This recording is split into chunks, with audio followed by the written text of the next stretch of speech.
कहता है if F is a function, ठीक है ना, मतलब एफ जो है ना वो एक फंक्शन है, ध्यान रखना एफ एक फंक्शन है।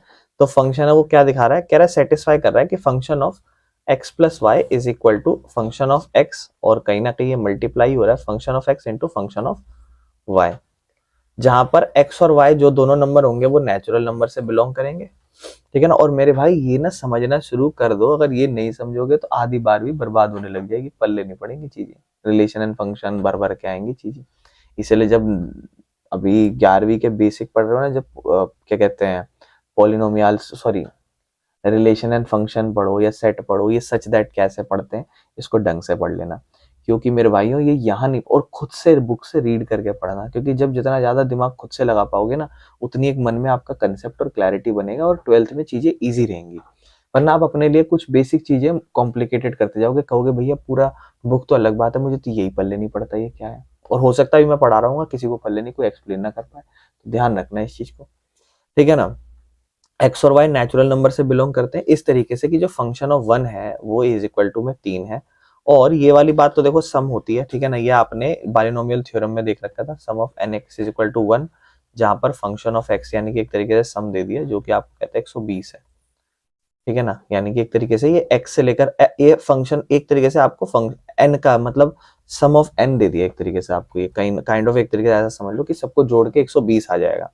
हालांकि उसने बोला है कि सिर्फ एन की वैल्यू पता लगा दो, एन कितना है इस क्वेश्चन में, वो आपको ये कहना चाह रहा है कि मुझे एक तरीके से एन बता दो, ये तो जितने नंबर हैं एक तरीके से एस एन है, क्या आप समझ पा रहे हो, जितनी एन की टर्म्स है ये उसका सम है, क्योंकि सम का सिंबल होता है और एन तक ही दिखा रखा उसने, यानी कि एन तक का सम है। आपको कह रहा है एन निकालो, एन तो मेरे भाइयों जायज बात है एस एन के फॉर्मूले से आएगा, लेकिन प्रॉब्लम पता है यहाँ क्या है, एस एन के फॉर्मूले से आएगा लेकिन मुझे ए भी नहीं पता और मुझे रेशियो भी नहीं पता और मुझे तो जीपी नहीं पता, ए को 3 मान लो, चलो ठीक है, फिर मेरे भाई अगला क्या होगा, आप यही तो नहीं सोच पाओगे इस क्वेश्चन को, कैसे होगा नो, रेशो कहाँ है नो, वो रेशो कहाँ लिखी है 3, अभी तो ए का भी कंफर्म नहीं है कि ए 3 कहाँ है, हाँ बताओ। अच्छा चलो मैं समझाता हूँ, मुझे ये बात पता है कि function of x plus y है, एक्स की जो भी वैल्यू होगी वो सेटिस्फाई करेगी फंक्शन एक्स इंटू एक्स।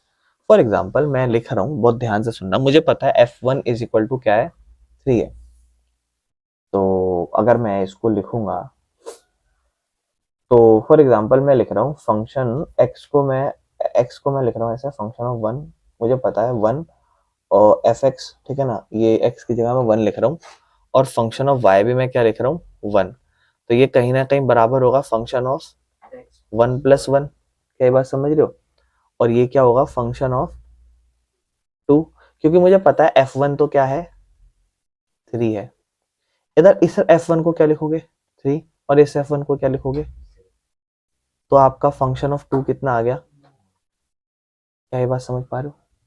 अब जरा ध्यान से सुनो, फॉर एग्जाम्पल मुझे F3 निकालना है, तो मैं function of x plus y पे वापस आता हूँ, बराबर में फंक्शन ऑफ x और फंक्शन ऑफ y है। अब मैं इसे लिख रहा हूँ, ध्यान से देखना, फंक्शन ऑफ 2 प्लस 1, जहां पर मैं x को क्या मान रहा हूँ फंक्शन ऑफ 2 और y को क्या मान रहा हूँ फंक्शन ऑफ 1, 2 प्लस 1, ठीक है ना, और फंक्शन ऑफ 2 और 1 है एक तरीके से, मेरे भाइयों ये कितना हो जाएगा, ये तो फंक्शन ऑफ 3 हो जाएगा, और फंक्शन ऑफ 2 कितना होगा, अभी अभी निकाला, फंक्शन ऑफ 1 पीछे कितना कितना हो गया, काम खत्म, जीपी बन गई। F1 आपके पास 3 था, F2 आपने कैसे निकाला, क्या समझ पा रहे हो, F3 आपने कैसे निकाला, क्या समझ पा रहे हो, तो 3 9 और 27, और यहाँ से लेकर एक 120 तक चीजें जा रही, जहाँ पे सॉरी ये तो सम है इनका, इन सबका सम है, ए आपके पास 3 हो गया, आर आपके पास कितना हो गया 3 हो गया, ठीक है ना, क्योंकि इसमें से इसको डिवाइड करोगे, तो सम का फॉर्मूला कौन सा वाला लगाऊं, s n is equal to कौन सा वाला लगाऊं, आर एन माइनस, हाँ क्योंकि एन की वैल्यू 3 एन 1 से बड़ी है, तो आर की पावर एन माइनस 1 अपॉन में आर माइनस 1, तो ए मतलब 3, आर की पावर एन माइनस 1 अपॉन में आर मतलब 3 माइनस 1 1 2 किसके बराबर है 120, ये कटा एक नंबर पे, कटा 40 नंबर पे, 40 2 से गुना होगा कितना हो जाएगा 80, आर की पावर एन माइनस वन उधर भेज दो कितना हो जाएगा 81, आर की पावर एन, तो बताओ 81 3 की पावर क्या होगी 4, आर की पावर एन, अच्छा आर आर भी तो 3 था ना, आर को भी 3 लिख दो, बस 3 से 3 इग्नोर कर दो, n की वैल्यू क्या हो गई, खत्म मेरे भाई, कोई दिक्कत कर लो। कह रहा है सम ऑफ सम टर्म्स, ठीक है ना, मतलब कुछ टर्म है Sn एक तरीके से आपको कहता है कि 315 है, ठीक है। फिर आपसे कहता है कि पहली टर्म इसकी a जो है वो 5 है और r जो है वो 2 है, यानी कि 1 से बड़ी है। आपको कहता है इसका नंबर ऑफ, अच्छा लास्ट टर्म निकालो, यानी कि an निकालो एक तरीके से, है ना। और लास्ट टर्म बेटा ये जितने तक का समय उतनी तक की तो टर्म होगी। अगर मान लो जैसे फॉर एग्जांपल S10 होता और आपको बोलता आखिरी टर्म निकालो, तो 10वीं टर्म होती, क्योंकि सम आपने कहाँ तक करा है, 10वीं टर्म तक का।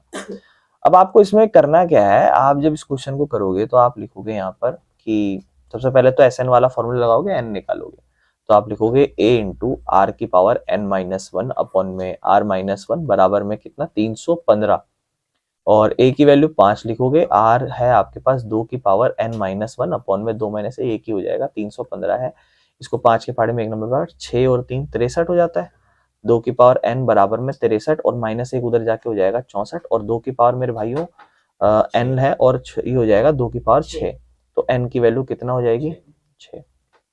n की वैल्यू मेरे भाइयों 6 हो गई है, कोई दिक्कत नहीं है। अब अपने को एक तरीके से an निकालना है, यानी कि एक तरीके से आप a6 भी कह सकते हो इसको। ए आर की पावर कितनी हो जाएगी, 5, तो ए कितना है मेरे भाइयों, ए आपके पास 5, 2 की पावर 5 होती है 32, ठीक है ना। 32 को 5 से गुना करोगे, 5 दूनी 10, 5 दिए 15 और 1 16, 160 हो जाएगा मेरे ख्याल से, तो 60 आ रहा था आंसर, ठीक है। चलो मेरे भाइयों अगला क्वेश्चन भी करेंगे जल्दी से। फर्स्ट टर्म मेरे भाइयों जीपी की ए जो है ना वो 1 दे रहा है, कह रहा है और sum of third term and fifth, यानी कि थर्ड टर्म और फिफ्थ को जब मैं जोड़ दूंगा मेरे भाइयों 80 90 कह रहा है ना। फिर मेरे भाइयों आपको कह रहा है कॉमन रेशियो आर निकालो मेरे भाइयों, तो A3 A5 में आप लिखोगे इसको a आर स्क्वायर और a आर की पावर 4 बराबर में 90, और दोनों में a कॉमन है, बस a ले लो कॉमन, आर स्क्वायर मत लो, आर स्क्वायर ऐसे रखो, आर की पावर 4 ऐसे रखो बराबर में 90, a की जगह क्या लिख दो 1, तो आर स्क्वायर प्लस आर की पावर 4 और 90 को इधर ले आओ माइनस में 90 बराबर में 0, क्वाड्रेटिक इक्वेशन बना के सॉल्व कर दो। सोच के भी कर सकते हो, ऐसी कोई बड़ी बात नहीं है, पर कितना सोच लोगे, है ना। आर की पावर 2 और 4 है ना, मतलब इस तरीके से। अब मेरी बात ध्यान सुनो, आर की पावर 2 को ना x मान लो, क्या मान लो, तो x आर स्क्वायर को क्या लिखोगे x, आर की पावर 4 को क्या लिखोगे x square minus 90 is equal to 0, क्योंकि आर की पावर 4 को आप क्या लिखोगे, आर की पावर 2 की पावर 2, और आर स्क्वायर को आप लिखोगे x, और ये x का स्क्वायर हो जाएगा। अब आपके पास ये क्वाड्रेटिक इक्वेशन बन गई मेरे भाइयों, ठीक है ना। क्वाड्रेटिक इक्वेशन को क्वाड्रेटिक फॉर्मूले से सॉल्व कर लो, मिडिल टर्म स्प्लिट कर लो, ठीक है ना। क्या होगा 10 इंटू 9 है ना, तो क्या हो जाएगा x square plus 10x minus 9x minus 90 बराबर में 0, कोई दिक्कत, क्योंकि इस x को मैंने क्या लिखा 10x माइनस 9x, तो x इंटू एक्स प्लस 10 हो गया मेरे भाइयों, माइनस 9 का पहाड़ा कॉमन, x प्लस 10 हो गया मेरे भाइयों बराबर में 0, x की वैल्यू माइनस 9 पे फोकस करो, x की वैल्यू 9 आ जाएगी, x की वैल्यू 9 मतलब आपका एक तरीके से आर स्क्वायर 9 है, तो r की वैल्यू क्या हो जाएगी प्लस माइनस 3, एक बार चेक कर लेना फिर कि प्लस है 3 है माइनस 3, ठीक है। करो इस क्वेश्चन को मेरे भाइयों, कहता है the sum of 3 number in a GP is 56। 3 number, पहला नंबर A1, दूसरा नंबर A2, तीसरा नंबर A3, इन तीनों का अगर मैं सम करूं तो कहता है 56 होगा,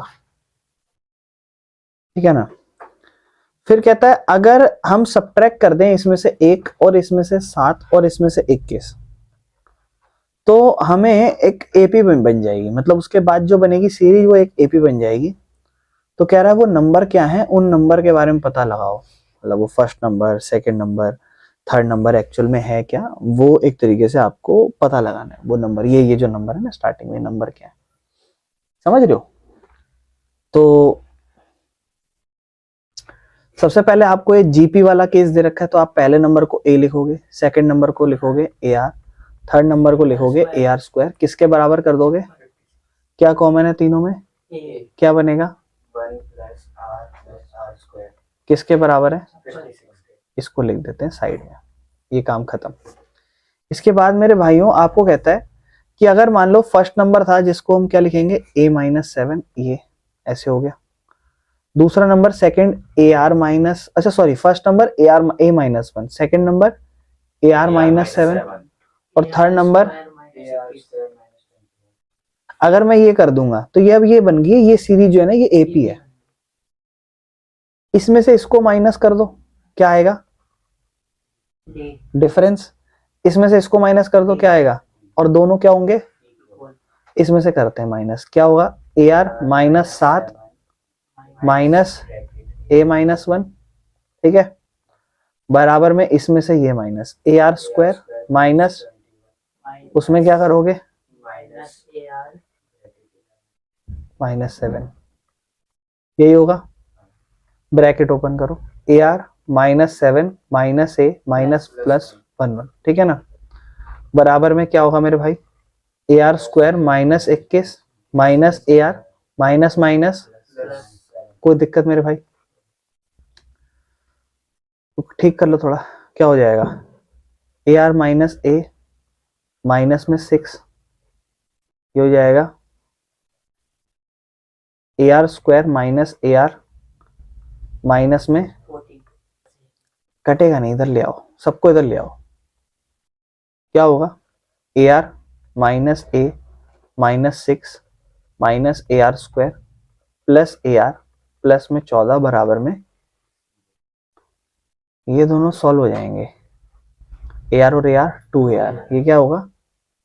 माइनस ए आर स्क्वायर प्लस में 2 AR माइनस में ए, 14 में से 6 गया, प्लस में 8 बराबर में, ठीक है। इसके बाद मेरे भाइयों इसको उधर भेज देता हूँ, क्या होगा? माइनस का 8, इन सब में ए कॉमन ले लेता हूँ, क्या होगा? माइनस का ए कॉमन ले रहा हूँ, नेगेटिव ए, ताकि नेगेटिव से नेगेटिव काट दो, समझ रहे हो? square क्या होगा? आर स्क्वायर प्लस, माइनस होगा ना? हाँ बिल्कुल सही, बिल्कुल सही, बिल्कुल सही, क्या होगा?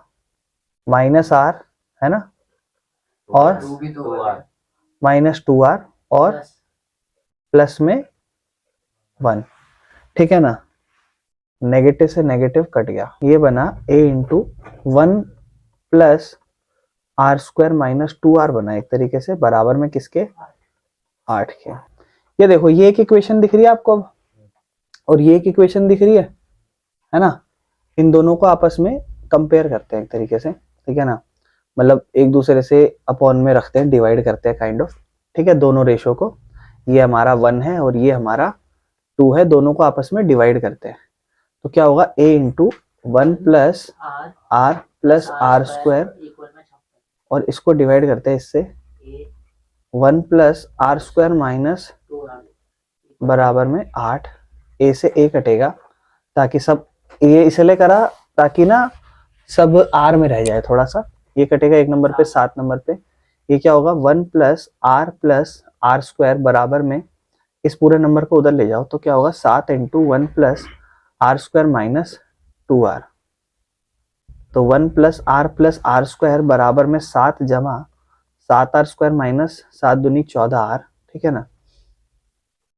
इसके बाद मेरे भाइयों सबको उधर ले जाता हूँ, या फिर एक काम करता हूँ, बाकियों को इधर ले आता हूँ, तो क्या होगा? 7 जमा 7R square minus 14R, plus का एक उधर जाके माइनस का एक, माइनस का R माइनस का R स्क्वायर, अब देखो 7R स्क्वायर में से ये जाएगा 6R स्क्वायर, ठीक है मेरे भाइयों, माइनस 14 माइनस R माइनस का 15R, 7 में से 1 गया, प्लस का 6, किसका पहाड़ा कॉमन है दोनों सब में? 3 का पहाड़ा कॉमन, क्या बचेगा? 2R square minus 5R plus 2, 0 है तो एक तरीके से 0 बटे इधर जाके 3 0 हो जाएगा, तो क्या हो जाएगा मेरे भाइयों? 2R square minus 5R plus 2। अब क्या करोगे? फैक्टराइजेशन कर लो इसमें, ठीक है, फैक्टराइजेशन होएगा यहाँ पे, 2R square minus 5R plus 2, 2 2 जा 4, हाँ हो रहा है, 2R square minus 4R minus 1R plus में 2 पक्का, ठीक है, तो 2 इंटू R माइनस 2 माइनस में R कॉमन, R माइनस 2, है ना, सही है ना, माइनस R, ठीक, तो एक फैक्टर बनेगा 2R, इधर 1 कॉमन आएगा, सॉरी, है ना, 2R माइनस 1 आएगा और एक आएगा R माइनस 2, इस हिसाब से R की वैल्यू हो जाएगी 1/2 और इधर हो जाएगी 2, दो वैल्यू आ रही है R की, इसका मतलब जो हमने पहला नंबर माना था A, फिर दूसरा माना था AR, फिर हमने माना था AR स्क्वायर, तो मेरे भाइयों जो कि इन सबको जोड़ के क्या आ रहा था 56, क्योंकि उसने बोला था ना कि पहले जो पहला नंबर है, दूसरा नंबर, तीसरा नंबर ये एक जीपी में है, उसने बोला था यही नंबर बताओ। तो इसके अलग अलग आंसर आएंगे क्योंकि रेशो दो डिफरेंट डिफरेंट रेशो है, समझ रहे हो। लेकिन अभी तो आपको ए भी निकालना पड़ेगा एक तरीके से, ठीक है ना। आप यहां से कहीं से भी ए निकाल लो, ठीक है ना, कहीं से भी। क्या यहीं से आप ए कॉमन लिया था ना आपने, क्या बचा था 1 प्लस आर स्क्वायर बराबर में किसके 56। अगर आप आर को 2 मान रहे हो तो क्या होगा 1 प्लस 2 का स्क्वायर बराबर में मेरे भाई 56। तो क्या हो जाएगा ये 1 प्लस 2 प्लस 7 हो रहा है बराबर में 56। तो ए की वैल्यू, टोटल इनको अच्छा टोटल, ठीक है, टोटल ये 7 हो रहा है, नीचे आके डिवाइड हो जाएगा। ए की वैल्यू कितनी आ जाएगी मेरे भाइयों 8, कोई दिक्कत तो नहीं है। लेकिन फिर इसके बाद आप देखोगे यही सेम, इस बार आप ए की वैल्यू क्या डालना, वो सॉरी आर की वैल्यू क्या डालना 1/2 प्लस 1/2 का होल स्क्वायर 1/4 बराबर में 56। 1 आधा और 1 चौथाई, ठीक है ना, मतलब 4 है एलसीएम, 4 जमा 2 जमा 1, 4 2 6 और 1 7, ठीक है ना। तो ए की वैल्यू 7 बराबर में 56 है।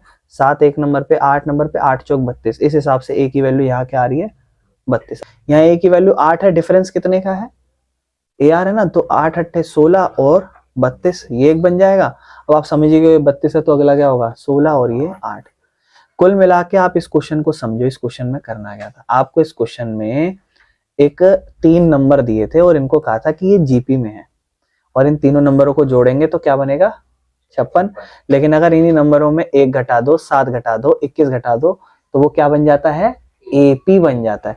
और अगर वो एपी बन रहा है तो आपको पता है ये माइनस करा डिफरेंस, ये माइनस करा डिफरेंस, तो डिफरेंस आया, आपने डिफरेंस रखा यहाँ पे, ठीक है ना, आपने क्या रखा यहाँ पे डिफरेंस रखा। डिफरेंस सॉल्व करके कहीं ना कहीं आपने यहाँ से एक इस तरीके से आंसर बना लिया कि a into 1 plus r square minus 2r।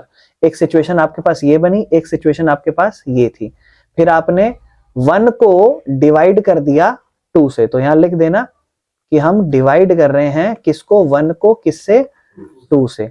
तो हमने 1 को 2 से डिवाइड करा, यहाँ पे पूरा डिवाइड करके एक इक्वेशन बन गया ये इक्वेशन। इस इक्वेशन में फैक्टराइज करा तो रेशो आया, 2 रेशो आई मतलब आर आया। तो 2 रेशो से मेरे भाइयों एपी जीपी का वैल्यू 3 अलग अलग 2 बनेगी। समझ रहे हो मेरे भाइयों, क्लियर है क्वेश्चन, आराम से करो इसको, कोई दिक्कत नहीं। क्वेश्चन समझाता हूँ। उसने बोला है कि हमारा जो क्वेश्चन है उसने बोला कि एक एपी है जिसके अंदर कुछ टर्म्स है, ठीक है ना, और आखिरी टर्म्स जो है वो इवन प्लेस पे है।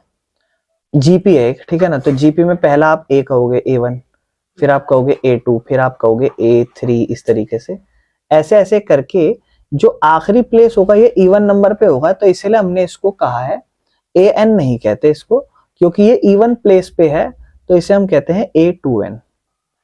क्योंकि अगर मैं नॉर्मली एक एपी को A1 कहूँ, A2 कहूँ, A3 कहूँ तो ऐसे ऐसे हो सकता है लास्ट टर्म A11 हो, लास्ट टर्म हो A12, या 13वीं टर्म हो या 14वीं टर्म हो, ऐसे कहूँ। तो मुझे अगर वो इवन दिखाना है तो मुझे नहीं पता वो कितने नंबर पे है इवन, लेकिन उसका बेस्ट तरीका क्या है कि मैं n को 2 से मल्टीप्लाई करता हुआ दिखा दूं, जिससे ये शो हो कि हाँ जो लास्ट टर्म है वो इस तरीके से कुछ नजर आ रही है, ये एक एपी है और लास्ट टर्म ये A2N इस तरीके से नजर आ रही है। क्या आपको ये चीज क्लियर है लास्ट टर्म के? अब उसमें से उसने क्या बोला, ये जो एपी है इस एपी का सम, तो इस एपी का जब आप कल को सम करोगे तो आप S2N लिखोगे क्योंकि आखिरी टर्म 2n तक है।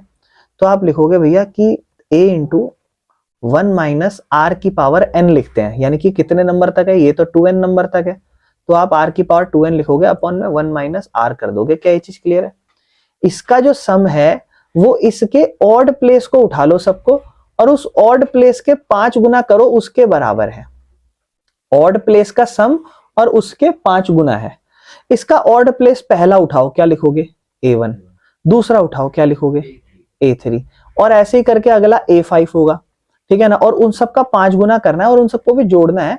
और कहता है आखिरी, तो फिर जायज बात है अगर आखिरी इवन नंबर है तो उससे एक पहला अगला क्या होगा a की पावर 2n माइनस 1, बिल्कुल सही कह रहे हो आप, नंबर तो आखिरी यही होगा a की पावर 2n माइनस 1। लेकिन 2 मिनट मेरी बात समझो, यहां से लेकर यहां तक मैंने फॉर एग्जाम्पल, ध्यान से सुनना मेरी बात, क्योंकि हम इसको कंफ्यूज हो रहे हैं इसी चीज के लिए। जैसे मान लो फॉर एग्जांपल यहां से यहां तक मैं कहूं कि 20 टर्म्स थी, पूरी 20 टर्म्स है। 20 टर्म मतलब टोटल इवन प्लेस है, आखिरी टर्म 20वीं टर्म है। अगर मैं इन सारी ऑड नंबर को जोड़ूंगा तो आप बता सकते हो टोटल मैंने नंबर कितने लिए होंगे? 10। टोटल नंबर कितने लोगे? अगर यहां मैंने n टोटल 20 लिया, क्या आप समझ पा रहे हो? तो यहां n कितना होगा? ठीक है, अब मैं यहां लिख रहा हूं 5 टाइम्स द सम। पहली टर्म तो जायज बात है a थी, इसलिए a 1 माइनस r की पावर n। n मतलब कितने नंबर, कितने नंबर है? हम तो अज्यूम कर रहे थे 10, कि यहां पे जितने भी होंगे ये उसके आधे होंगे, क्योंकि ये पूरा नंबर है, ये आखिरी नंबर इवन है। हम ना इवन और ऑड के चक्कर में क्या कंफ्यूज हो रहे हैं कि इस तरफ इवन नंबर आएंगे, इस तरफ नहीं। इस तरफ तो टोटल नंबर है मेरे भाई, वो तो वो आखिरी टर्म इवन नंबर होनी चाहिए। लेकिन जब आप ऑड नंबर को जोड़ोगे तो पूरे नंबर में से अगर मैं कहूं 10 नंबर है तो 10 नंबर ऑड भी होंगे और उसमें कुछ इवन भी होंगे। अब मैं कह रहा हूं 1 से 10 तक गिनती है, तो ऑड नंबर बताओ, तो आप कहोगे 1 3 5 7 9, ये ऑड नंबर। मैं कहूं इवन बताओ, आप कहोगे 2 4 6 8 10। लेकिन मैं कहूं 1 से 10 तक नंबर कितने हैं, आप कहोगे 10 नंबर, तो उसका सम तो ये रहा। लेकिन उसमें ऑड का सम जब आप करोगे तो आप कहोगे भैया उसमें तो सिर्फ कुछ ही नंबर जुड़ पाएंगे, उसमें तो ये जो A2 है ये नहीं जुड़ पाएगा, A4 है वो नहीं जुड़ पाएगा, इवन आखिरी तक का नंबर भी नहीं जुड़ पाएगा। यानी कि जो टोटल नंबर रहेंगे n, वो आपका आधा हो जाएगा जितना भी यहां तक है। अगर ये 20वां नंबर है तो ऑड नंबर का सम तो 10 तक ही होगा। यही बात तो समझ रहे हो आप? यानी कि ये ऑड नंबर होगा, यानी कि n अगर आपके पास 2n है तो यहां पर n क्या होगा, मतलब यहां पर जो आपका n है वो n रहेगा और अपॉन में होगा 1 माइनस r। लेकिन एक प्रॉब्लम है कि जब आप ऑड नंबर उठाओगे तो रेशो में डिफरेंस आ जाएगा। भाई आप सब छोड़ो, आप बस इस क्वेश्चन पे देखो मैं जो करा रहा हूं। मैंने क्वेश्चन लिखा 2 4 8 16 32 64 और 128। ये सब कौन से नंबर है? ऑड। पहला, तीसरा, पांचवा, सातवां, अगला क्या होगा? 256, है ना? ये सब कितने नंबर? ऑड। ये अच्छा टोटल नंबर क्या, मैं कह रहा हूं कि टोटल इसमें जितने भी नंबर है वो इवन है। गिनो 1 2 3 4 5 6 7 8वां नंबर है। लास्ट नंबर क्या है? 8वां। तो इसमें जो लास्ट प्लेस है वो इवन प्लेस है, इसीलिए हमने इसको यहां पे कह दिया था 2n। अब मैं आपको कह रहा हूं इन सब का सम करो। n की वैल्यू कितनी यूज करोगे? सॉरी, n की 1 2 3 4 5 6 7 8, n की वैल्यू कितनी यूज करोगे? 8। मैं कहूंगा रेशो बताओ, आप कहोगे भैया रेशो 4/2 कितना हो जाएगा? मैं कह रहा हूं अब ऑड प्लेस पे आते हैं। ऑड प्लेस को जनरली लिखो, ऑब्जर्व करो, पहला, तीसरा, ये रहा, ये रहा, ये ऑड प्लेस है। सबसे पहले मुझे बताओ n की वैल्यू कितनी हो गई? क्या अब आप समझ पा रहे हो? टोटल 8 थी, लेकिन जब आपने ऑड प्लेस उठाया तो वैल्यू 4 हो गई। अब बात करते हैं रेशो के ऊपर। आप कहोगे भैया पहले और तीसरे के बीच में रेशो बतानी पड़ेगी, क्योंकि जब हम सम करेंगे तो 2 8 32 128 के बीच में सम करेंगे, तो उस हिसाब से तो रेशो अब हमारी 8/2 कितनी हो जाएगी? यानी कि नंबर्स अगर हमारे हाफ हो गए तो रेशो हमारी उस केस में क्या हो गई? डबल। मतलब क्या मैं पहले केस में r को r कह रहा हूं तो दूसरे केस में क्या मैं r² कह सकता हूं, क्योंकि 2 का स्क्वायर कितना ही होता है। यानी कि मेरे भाइयों यहां पर मैं r को r नहीं कहूंगा, r की पावर क्या कहूंगा? 2, और 2n को 2n ना कह के क्या कहूंगा? क्या अब समझ पा रहे हो चीजें? अब इसको सॉल्व, अब सारी चीजें क्लियर होगी। और r तो r ही रहेगा, बस फर्क, और यहां पे भी क्या रहेगा? r², यहां पे भी r² रहेगा। अब देखो, अब आप कह दोगे भैया डायरेक्ट a से a कट गया, 1 माइनस r की पावर 2n है, अपॉन में 1 माइनस r है। मेरे भाइयों यहां पर 5 है, ये भी हो जाएगा 1 माइनस r की पावर 2n ही हो जाएगा एक तरीके से, कोई दिक्कत है इसमें? और 1 माइनस r² को क्या मैं 1 minus r into 1 plus r कह लूं, है ना? a² माइनस b² की आइडेंटिटी। 1 माइनस r से 1 माइनस r कट गया, इससे ये कट गया, क्या बचा? 1 बराबर में 5, और नीचे क्या बचा? 1 प्लस r। इसको उधर भेज दो मेरे भाई। 1 प्लस r बराबर में 5, r की वैल्यू क्या हो गई मेरे भाई? 5 माइनस 1 4। लेकिन उसने आपसे r मांगा था, बस खत्म फिर क्वेश्चन। कॉमन रेशो मांगी थी तो r 4 है। नेक्स्ट कौन सा क्वेश्चन है? छठा है ना? मेरे भाइयों ध्यान से सुनो, कह रहा है अगर a plus b x upon में a माइनस बी एक्स, यही है ना, plus b plus c x upon में b माइनस सी एक्स बराबर में c plus d x upon में c माइनस डी एक्स, ये अगर इक्वल है, अच्छा ये इक्वल है, तो मेरे भाइयों आपसे क्या कह रहा है? आपसे कह रहा है शो करो a b सी और डी जीपी हो।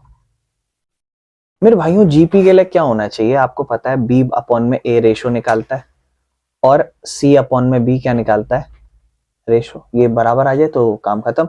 लेकिन इसमें मैंने डी का यूज नहीं किया, डी के लिए मैं बी और सी और डी का यूज करूंगा बाद में, पहले इसको लिख लेता हूँ। अच्छा इन दोनों को इक्वल रख रहा हूँ, ठीक है, इन दोनों को। ये आसान क्वेश्चन है, बहुत ज्यादा जल्दी से हो जाएगा।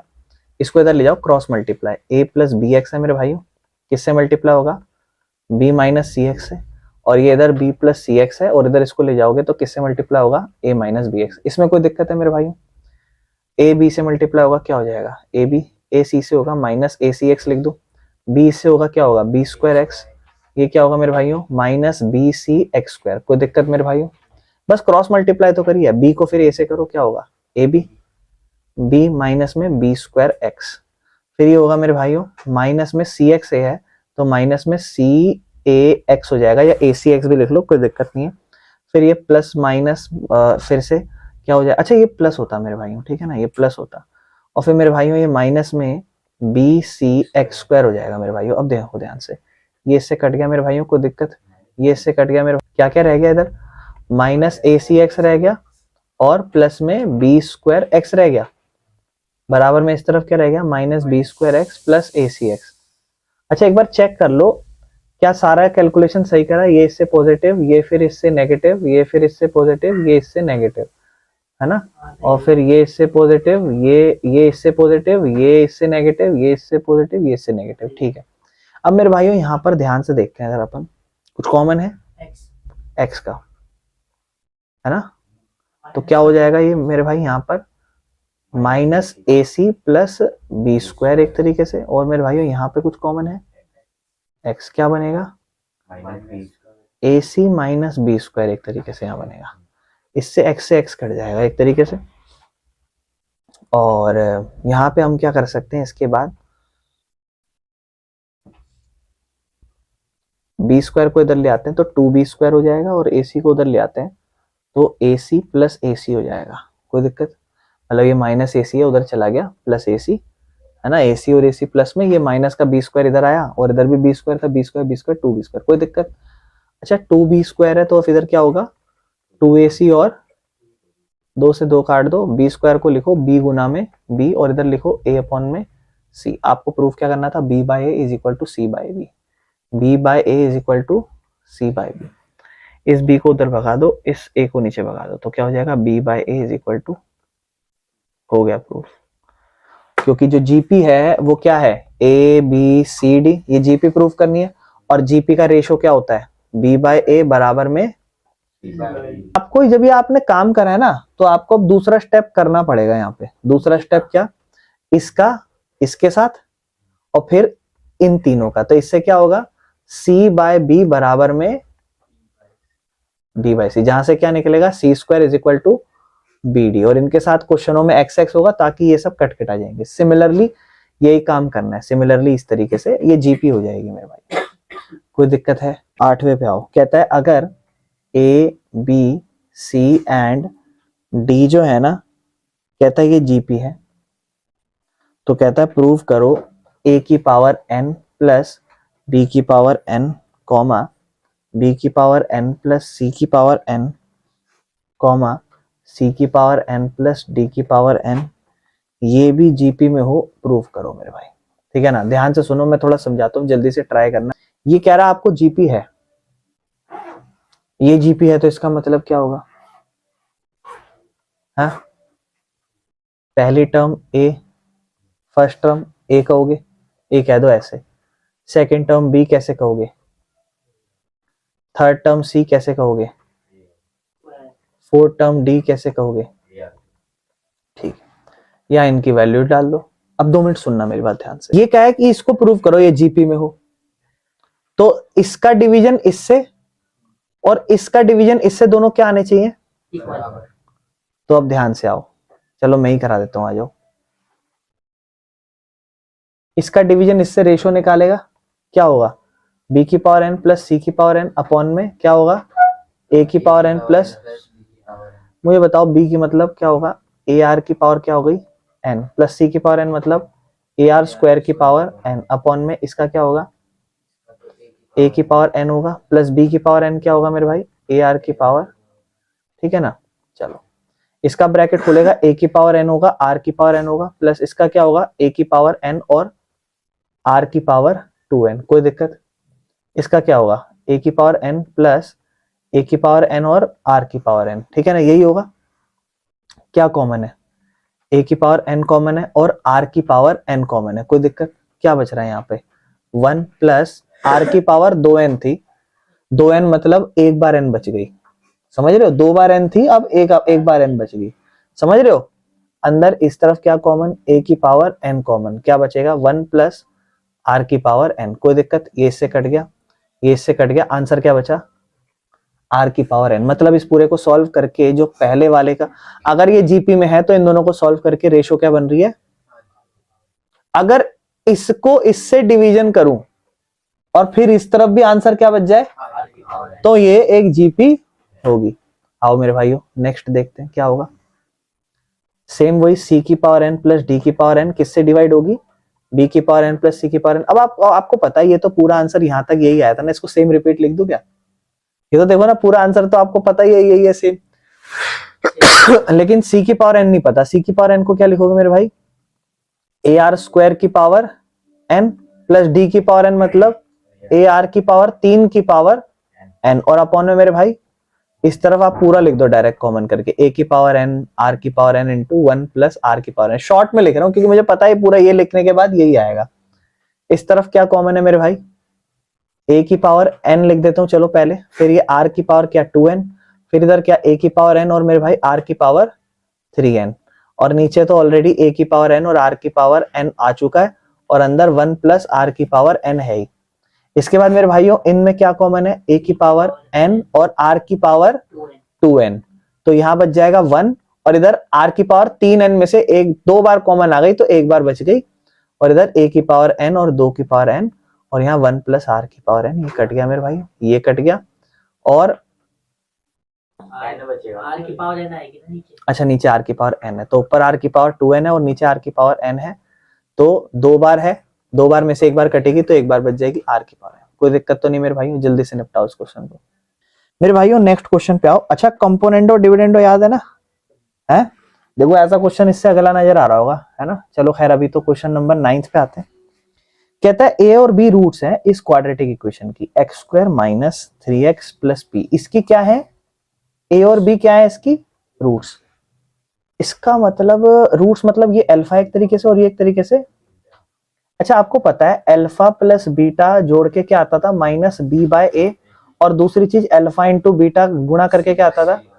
अच्छा अल्फा और बीटा को जोड़ू मतलब जीरोस को जोड़ू, यानी कि ए और बी को ही जोड़ दूं, ए और बी को जोड़ के क्या आता था माइनस बी मतलब -3 अपॉन में ए, यानी कि इसकी वैल्यू 3 हो गई। ए और बी का जोड़ किसके बराबर हो गया, और अल्फा इंटू बीटा मतलब ए इंटू बी किसके बराबर है, यानी कि पी के। ठीक, दूसरी इक्वेशन पे आओ। ऐसे कहता है आपको दूसरी इक्वेशन दे रखी है x square minus 12x plus Q बराबर में 0, और इसकी जीरोज है मेरे भाइयों सी और डी, यानी कि ये भी एक तरीके से अल्फा बीटा है, यानी कि जीरोस को जोड़ूंगा तो किसके बराबर, माइनस बी बाय ए के, यानी कि माइनस 12 अपॉन में एक, आंसर इज 12, यानी कि सी और डी को जोड़ूंगा मेरे भाई कितना आ जाएगा, और सी और डी प्रोडक्ट करूंगा तो क्यू बाय 1, यानी कि सी डी डायरेक्ट क्यू के लिए, इसमें कोई दिक्कत। चलो ठीक, आपको कहता है कि ये तो दे दिया, कहता है लेकिन ए और बी और सी और डी जो है ना वो जीपी में बना रहे हैं। ओके, कह रहा तो फिर प्रूव कर दो क्यू प्लस पी को जोड़ूं और उसका रेशो क्यू माइनस पी को घटाऊं बराबर में 17:15 है। अच्छा अगर मैं आपको बोलूं क्यू लिख के दिखाओ, आप क्या कहोगे, आप कहोगे भैया क्यू मतलब सी डी है, प्लस मैं कहूं पी लिख के दिखाओ, आप कहोगे पी मतलब भैया ए बी, है ना। अच्छा रेशो है प्रोपोर्शन में ऊपर नीचे लिखूं, फिर से वही सी डी माइनस, ये सॉल्व करके ये आना चाहिए, कर लूंगा कोई दिक्कत नहीं है। सी मतलब भाई ए बी सी और डी क्या है, ए बी सी डी क्या है, जीपी है, तो आप बताओ पहली टर्म ए, दूसरी टर्म, तीसरी टर्म, चौथी टर्म। अच्छा मेरी बात ध्यान से सुनो, आपको पता है कि ए और बी को जोड़ के भी कुछ बन रहा है, बी और सी मतलब सी और डी को भी जोड़ के कुछ बन रहा है। अगर मैं ए और बी को जोड़ूं फर्स्ट टर्म और सेकंड टर्म, क्योंकि उसने बोला है ना भाई, से ऊपर करा ना अपन ने, ए और बी को जोड़ के क्या रखा है 3। अगर मैं फर्स्ट टर्म और सेकंड टर्म को जोड़ूं तो क्या आएगा 12। अगर मैं थर्ड टर्म ए आर स्क्वायर और ए आर क्यूब को जोड़ूं तो क्या आएगा 3। देखो ना सी और डी को जोड़ के क्या आ रहा है 12। अच्छा इनमें क्या कॉमन है ए, क्या बनेगा 1 प्लस आर किसके बराबर। अच्छा इनमें क्या कॉमन है क्या बचेगा ए आर स्क्वायर। बहुत बढ़िया, ए आर स्क्वायर क्या होगा 1 प्लस आर किसके बराबर। अगर मैं दोनों को कंपेयर करूं, घटाऊं वैसे दोनों को, बस कंपेयर करके छोड़ देता हूं वैसे, पर मुझे इतना समझ रहा है कहीं ना कहीं कि अगर मैं दोनों को बाई चांस डिवाइड करूं तो मुझे पता है ये कट जाएगा, ये भी इससे कट जाएगा, और इस तरफ ये बचेगा। अरे यार ये देखो ना, हाँ तभी मैं सोचूं कि कैलकुलेशन गलत क्यों बन रही है मेरे भाइयों। फर्स्ट टर्म जो है उसको जोड़ के 3 बन रहा है और दूसरी वाली को जोड़ के क्या बन रहा है 12। समझ रहे हो, है ना, उल्टा लिख दिया था।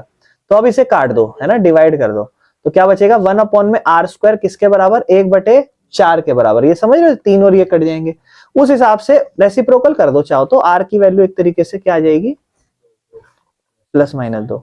वैसे छोड़ देना, बस आर स्क्वायर को 4 के बराबर छोड़ दो, 2 मत निकालो, बहुत दिक्कत हो जाएगी। बस आर स्क्वायर क्या है इसको इतना छोड़ दो। अच्छा वापस आओ, इधर आओ, हमें तो ये 17/5 लाना है ना। सी डी मतलब सी मतलब third term A R, D मतलब सी मतलब ए आर स्क्वायर 4 और ये मतलब ए आर की पावर 3 प्लस ए बी, ए मतलब ए और ये ए आर। फिर ये मेरे भाइयों A R square A R की power 3 minus A into A R. आप लिखोगे इसे ए और आर की पावर ए स्क्वायर और आर की पावर 5 प्लस ए स्क्वायर और आर। इसे क्या लिखोगे ए स्क्वायर आर की पावर 5 माइनस ए स्क्वायर और आर। क्या कॉमन है दोनों में ए स्क्वायर और आर, है ना। क्या बचेगा यहाँ पे आर की पावर 4 और प्लस में 1, कोई दिक्कत। इस तरफ भी सेम यही कॉमन ए स्क्वायर आर, ये भी सेम बचेगा आर की पावर 4 माइनस, काट दो। अच्छा आर की पावर 4 को क्या आर की पावर 2 की पावर 2 लिख सकता हूं, और इसको भी 2 की पावर 2 लिख सकता हूं। आर की पावर 2 कितनी है 4, 4 का स्क्वायर प्लस 1, 4 का स्क्वायर माइनस 1 क्या 17, और खत्म क्वेश्चन। ओ सॉरी 15 था ना, वो मैंने 5 लिख रखा, पर 15 प्रूफ करना था ये शायद, है ना, 15 प्रूफ करना है ना। बस ठीक है मेरे भाइयों, खत्म क्वेश्चन, करो जल्दी से। समझ में आ गया। पहले इक्वेशन सॉल्व करो, एबीसीडी निकालो, फिर जीपी लिखो, फिर जो प्रूव करना है वो प्रूव करो मेरे भाइयों। ये लो करो क्वेश्चन को। देखो अगला सुनो मेरी बात। अर्थमेटिक मीन और ज्योमेट्रिक मीन का जो रेशो है, अर्थमेटिक मीन क्या होता है मेरे भाइयों, 2 नंबरों का a plus B by. Geometric mean क्या होता है मेरे भाई रूट ए बी। कह रहा है इन दोनों का जो रेशो है, इन दोनों का जो रेशो है, समझ रहे हो, अर्थमेटिक मीन और ज्योमेट्रिक मीन का इन दोनों का जो रेशो है, कह रहा है अच्छा हाँ वो 2 नंबर भी बता दी ना आपको ए और बी है। कह रहा है तो बस शो करो कि जो ए और बी है उनका रेशो बराबर में आए अपना m प्लस अंडर रूट में m square minus n square, और रेशो में m स्क्वायर m इन माइनस अंडर रूट में m square minus n square. समझ रहे हो मेरे भाइयों। सबसे पहले अर्थमेटिक मीन और ज्योमेट्रिक मीन को एक दूसरे के अपॉन में लिखो। आप सबसे पहले तो क्या लिखोगे a plus B by 2 upon में रूट ए भी लिख दो, क्योंकि जब इसके नीचे लिखोगे तो बात एक ही हो जाएगी। और इसका रेशो m रेशो n है। हाँ मेरे भाइयों कॉम्पोनेंडो डिविडेंडो यूज करोगे तो क्या हो जाएगा 2 रूट ए बी, मतलब ऊपर वाले में नीचे वाला जोड़ा, और नीचे क्या हो जाएगा a प्लस बी माइनस, और इधर क्या होगा अपॉन में। कोई दिक्कत मेरे भाइयों। ऊपर फॉर्मूला लग रहा है, पहले भी लगाया था, किसका root A plus root B का, नीचे root A minus root B का। क्या इस चीज में कोई दिक्कत, ऐसा क्यों हुआ, ठीक है इसको तो ऐसे ही रखो m प्लस एन अपॉन में क्या होगा मेरे भाई, स्क्वायर उधर भेज दोगे रूट आ जाएगा, इधर क्या हो जाएगा अपॉन में। कोई दिक्कत। फिर हम दोबारा कॉम्पोनेंडो डिविडेंडो लगाते थे, याद है, हैं दोबारा लगाते थे, इन लगाते थे, फिर दोबारा यूज करो। अच्छा रूट दोनों का अलग अलग मतलब एक साथ कर दो, अलग अलग कर दो, कोई दिक्कत नहीं है। क्या होगा? Root A plus root B plus root A minus root B, नीचे क्या होगा? Root A plus root B minus root A plus root B. ये होगा रूट के अंदर m प्लस n था, इससे दूसरा m माइनस n जुड़ेगा तो सेम नंबर है थोड़ा, तो रूट के अंदर नहीं आ सकते, समझ रहे हो? m प्लस n था और माइनस में रूट m माइनस n, समझ पा रहे क्या हुआ? मतलब ये नहीं जुड़ सकते थे, है ना? ये तो ऐसे रहते, ये कहाँ जुड़ सकते थे? तो ये होता टू रूट ए अपन में टू रूट बी बराबर में, तो ये होता, ये तो अपना वही रहता सेम, है ना? इसको सेम दो से दो कट जाता, और फिर ये होता ए और बी दोनों ही रूट के अंदर, इधर क्या होता? Root m plus n plus root m minus n, और इधर क्या होता? Root m plus n minus root m minus n। फिर मेरे भाई यहाँ क्या होता? फिर आप रूट जब उधर भेजते तो उधर स्क्वायर हो जाती, रूट जब आप उधर भेजते मतलब पावर 1/2 उधर भेजते तो उधर यहाँ स्क्वायर होता, किसका? Root m plus n plus root m minus n, इसका होल स्क्वायर होता है, और फिर इसका भी होल स्क्वायर होता, किसका? Root m plus n minus root m minus n, फिर होल स्क्वायर ओपन करना पड़ता, समझ रहे हो? ये a है और ये b है, a प्लस b का होल स्क्वायर, तो क्या होता? a स्क्वायर क्या होता? b स्क्वायर क्या होता? प्लस 2 इंटू रूट में m प्लस n और फिर रूट में m माइनस n, और नीचे क्या होता है मेरे भाइयों? फिर वही m plus n plus m minus n minus 2 root में m plus n m minus n। तो यहाँ n से n कट जाता, क्या बचता?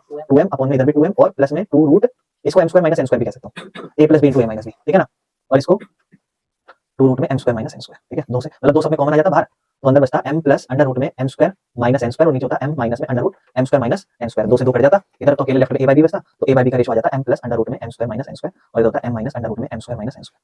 करो मेरे भाइयों 11वां क्वेश्चन जो है मेरे भाइयों, ये अपना दो पार्ट्स में, इसका पार्ट 1 है, आपको कहता है सम निकालो n टर्म्स तक। पहला दिया है 5 प्लस 55, ठीक है, प्लस 555, ठीक है ना? 11वां क्वेश्चन जो है मेरे भाइयों, ये अपना दो पार्ट्स में, इसका पार्ट 1 है, आपको कहता है सम निकालो n टर्म्स तक। पहला दिया है 5 प्लस 55, ठीक है, प्लस 555, ठीक है ना? ये अपना n टर्म्स तक है, ठीक है ना? और अपने को सम निकालना है, ठीक है? तो करना क्या है मेरे भाइयों, अगर आपको याद है ये क्वेश्चन हम ऑलरेडी कर रखे हैं, अगर थोड़ा सा याद हो, इसको करने का तरीका कैसा था उस पर थोड़ा ध्यान देना। जब आप इसको करोगे आप कहोगे भैया इसमें 5 का पहाड़ा कॉमन ले लेते हैं, याद आ रहा होगा थोड़ा सा। फिर क्या लिखते थे? 1 plus 11 plus 11 dot dot dot n। फिर मैं आपको बताता था कि 9 से गुणा करो और 9 से ही डिवाइड करो, 9 का यूज करते थे अगर आपको याद होगा, है ना? 9 का ही यूज करते थे, ठीक है? यहाँ पे हम अब क्या करेंगे, सबसे पहले 5 का पहाड़ा कॉमन लेने के बाद 9 से मल्टीप्लाई, 9 से डिवाइड, तो क्या हो जाएगा? 9 plus 99 plus 999 dot dot dot n terms. कोई दिक्कत तो नहीं है? ये n नहीं है, n टर्म्स तक है, ठीक है? फिर इस 9 को हम कैसे लिखते थे? 10 माइनस 1। दूसरे को क्या लिखेंगे? 10 स्क्वायर माइनस 1, क्योंकि 100 मतलब 10 का स्क्वायर माइनस 1। फिर अगला क्या होता था? 10 की power 3 minus 1 dot dot dot, कहां तक? n टर्म्स तक। कोई दिक्कत? इसके बाद 5/9 को ऐसे लिखते थे, सब में देखते थे कि ये वाला पावर कॉमन है, 10 जमा 10 का स्क्वायर जमा 10 की power 3 dot dot dot n terms तक। और सेम ऐसे ही यहाँ पर minus one minus one minus one सब जुड़ रहे हैं, तो minus one minus one minus one minus one कहाँ तक?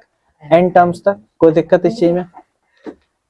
इसके बाद 5/9 है, 10 प्लस 10 का स्क्वायर प्लस 10 की power 3 dot dot dot n terms तक। उसके बाद यहाँ पे माइनस का साइन 1 लगा के 1 प्लस 1 प्लस 1 कहाँ तक? n टर्म्स तक। हाँ ठीक है, कोई दिक्कत यहाँ तक? कोई दिक्कत है यहाँ तक? इसके बाद 5/9, ये तो सेम ऐसे, इसमें आप देखोगे एक कितनी बार तक जुड़ रहा है? तो n ही रहेगा। ये याद है, वहां पे भी पहले भी हमने सीखा था कि 1 n टाइम्स तक जुड़ रहा है तो उसका सम n ही रहेगा, जितना नंबर है उतने नंबर तक। भाई मान लो एक जो है वो 20 बार तक जुड़ रहा है, मतलब n 20 बार तक है, तो 20 बार तक जुड़ के क्या हो जाएगा? 20। एक 21 बार तक जुड़ रहा है, कितने हो जाएगा? 21। 22 बार तक जुड़ रहा है तो n बार तक जुड़ रहा है तो n ही हो जाएगा। और इधर 10 जमा 10 का 2 पावर 2 10 का पावर 3 डॉट डॉट n तक। यहां पे लगा लो आप जीपी का फॉर्मूला, सम वाला। 5/9 बाहर है, फॉर्मूला a इंटू आर की पावर n माइनस 1 अपॉन में r माइनस 1, ये वाला फॉर्मूला क्लियर है? कोई दिक्कत है इसमें? ये क्यों लगा रहा हूं? 5/9 a मतलब 10 और r मतलब 10 की पावर n माइनस 1 ही रहेगा और इधर हो जाएगा 9 क्योंकि 10 माइनस 1 9 होगा और माइनस में क्या है n। इसके इससे मल्टीप्लाई करो कितना हो जाएगा 50 अपॉन में 9 निम 81 और 10 की पावर n माइनस 1 माइनस में 5 जब इसे गुणा होगा 5n/9 खत्म आंसर। कोई दिक्कत मेरे भाई? करो इसको जल्दी से। नेक्स्ट जो पार्ट है मेरे भाइयों इसका ये क्या लिखा हुआ है Sn is equal to 0.6 plus 0.66 plus 0.666 लेकर n टर्म्स तक। इसमें थोड़ा सा फर्क रहेगा, चीजें वैसे ही जाएंगी। सबसे पहले क्या कॉमन लोगे इसके अंदर? 0.6 देखो लगने को आपको यही लग रहा होगा पर 6 कॉमन लेना, क्या हो जाएगा 0.1। क्योंकि आप खुद सोचो 0.1 को अगर आप 6 से गुणा करोगे तो क्या होगा, यही तो होगा 0.6 ही तो होगा। तो इसलिए क्या कॉमन लो 6। क्या क्लियर है? कोई दिक्कत तो नहीं? 6 कॉमन लोगे तो अगला क्या होगा 0.11, फिर अगला क्या होगा 0.111 डॉट डॉट n टर्म्स तक। फिर सेम 9 वाला खेल, 9 से गुणा 9 से भाग, तो ये क्या हो जाएगा 6/9। ये होगा 0.9 प्लस ये होगा 0.99 प्लस ये होगा 0.999 लेकर n तक। कोई दिक्कत मेरे भाई यहाँ तक? इसके बाद आप क्या करोगे, यहाँ पे आप देखोगे ये पिछली बार भी ऐसे ही हो रहा था, इस बार क्या होगा बताओ बताओ? 1 से माइनस हाँ, एक में से कितना माइनस 0.1 है ना, और इसमें इधर एक में से कितना माइनस 0.01, क्योंकि इसको मान लो 100 में से एक गया तो 99। फिर ऐसे अगला होगा एक में से कितना minus 0.0001 dot dot n terms तक। कोई दिक्कत? सब में अलग अलग ले लो। क्या इसको काट लो पहले, बाहर ही क्या हो गया 2/3। इसमें सब में क्या कॉमन 1 1 प्लस 1 प्लस 1 कहां तक n टर्म्स तक। और दूसरा माइनस का साइन कॉमन लेके क्या 0.1 प्लस 0.001 सॉरी 01 है ना प्लस 0.001 लेकर कहां तक n टर्म्स तक। कोई दिक्कत इस चीज में? यहां तक कुछ समझ में ना आया तो बोलो। इसके बाद ये पूरा क्या हो जाएगा, ये तो n ही हो जाएगा और इधर क्या है 2/3 माइनस इधर ये क्या जीपी बन रही है चेक कर सकते हो आप, चाहो तो पॉइंट हटा दो, नीचे 10 लिख लो 1/10, यहाँ लिखो 1/100, यहाँ लिखो 1/1000 और ये जीपी बन रही है, आप चाहो तो चेक कर लेना। लिख देता हूँ मैं से, ये 1/10 है जमा में 1/100 है जमा में 1/1000 है n टर्म्स तक। ठीक है, इसके बाद a की वैल्यू क्या हो जाएगी 1/10, r की वैल्यू भी यही होगी मेरे ख्याल से 1/10, क्योंकि आप जिसको इससे डिवाइड करोगे 0 से 0 कटेगी 1/10 ही बच जाएगा। इसमें 2/3 इंटू n, सम का फॉर्मूला a इंटू a, मतलब पहले लिख देता हूँ a इंटू क्या होगा 1 माइनस r की पावर n। अब आपको क्लियर है ये फॉर्मूला क्यों लग रहा है, क्योंकि रेशो 1 से कम है। 2/3 ये होगा n माइनस a मतलब 1/10 अपॉन में 1 माइनस r 1/10 की पावर 9 अपॉन में 1 माइनस 1/10 यानी कि 9/10। कोई दिक्कत इस चीज में? क्योंकि ये 1 माइनस 1/10 होगा यहाँ पे 1 माइनस r और वो हो जाएगा 10 एकम 10 और एक 9/10। कोई दिक्कत इस चीज में? 2/3 मेरे भाइयों बाहर ही रहेगा, n माइनस इसको ऊपर ले जाता हूँ तो क्या होगा ये 10/9 हो जाएगा और गुना में 1/10 है और इधर होगा 1 माइनस 1 अपॉन में 10 की पावर n। कोई दिक्कत इस चीज में? कोई दिक्कत? 2/3 n है, इसको काट दो क्या हो जाएगा 1/9 गुना में 1 माइनस 10 की पावर n। ठीक है जी, यहां तक कोई दिक्कत तो नहीं है?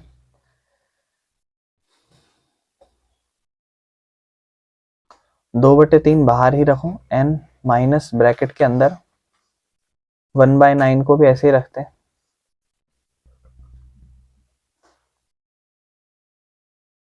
एक काम करते हैं, इन दोनों के बीच में एलसीएम ले लेते हैं, सिर्फ यहाँ पे n/1 और इसमें, ये ब्रैकेट के अंदर ही रख रहा हूँ, ये सिर्फ इसमें और इसमें एलसीएम ले रहा हूँ तो मुझे पता है होल क्या हो जाएगा, एक तरीके से 9 हो जाएगा। ठीक है, ये होगा ऊपर 9n होगा एक तरीके से, माइनस में इधर 1 ही रहेगा और ये वाला मैं अभी सॉल्व नहीं कर रहा तो इसको मैं कुछ इस तरीके से ऐसे ही रख रहा हूँ। हालांकि मुझे पता है ये 9 से सॉल्व करके वैसे ही बनने वाला है और ये 9 आगे जाके 3 से गुणा कर रहा हूँ, क्या हो जाएगा 2/27, क्या बचेगा 9n minus 1 into 1 minus 1 upon में 10 की पावर n। कोई दिक्कत इस चीज में? इसके बाद 2/27 जैसा आंसर लिखा वैसा बनाने की कोशिश कर रहा हूँ, माइनस ब्रैकेट ओपन करो 1 माइनस माइनस प्लस 10 की पावर माइनस n। मैंने इसको ऊपर ले गया, 10 की पावर माइनस n बना, तो -1 और माइनस माइनस प्लस 10 की power -n, this is my answer. ठीक है मेरे भाइयों, ध्यान से स्टेप चलना, इसके लास्ट स्टेप में कंफ्यूजन हो सकती है और ये एक अच्छा क्वेश्चन था, जल्दी से निपटा लो। नेक्स्ट क्वेश्चन नंबर आपका 12 है ना। आपको पता है क्या कहता है? कहता है, एक सेकेंड, हाँ, फाइंड द 20th टर्म। कौन सी टर्म निकालनी है? 20th term. और सीरीज क्या दे रखी है, यही है ना, बताना एक बार। 2 × 4 + 4 × 6, यही है ना, +6 × 8 ... n टर्म्स। ये आपकी पहली टर्म है, ये आपकी दूसरी, ये आपकी तीसरी। आप चाहो तो वैसे देख सकते हो, 2 चौक 8 हो गया, 4 6 24 हो गया, 8 6 क्या हो गया, 48। आप एक बार देखो, 6 8 क्या ये बन रहा है 3, ये तो 2 बन रहा है। तो ये जीपी तो नहीं है, ये सीरीज जीपी तो नहीं है ना, एपी भी लग रही है, फिर ये क्या है? इस सीरीज में तो कुछ नहीं है मेरे भाई। बस इतना देखो कि 2 4 6 का पहाड़ा चल रहा है, इसको अलग लिख दो, 2 + 4 + 6 ... n टर्म्स तक।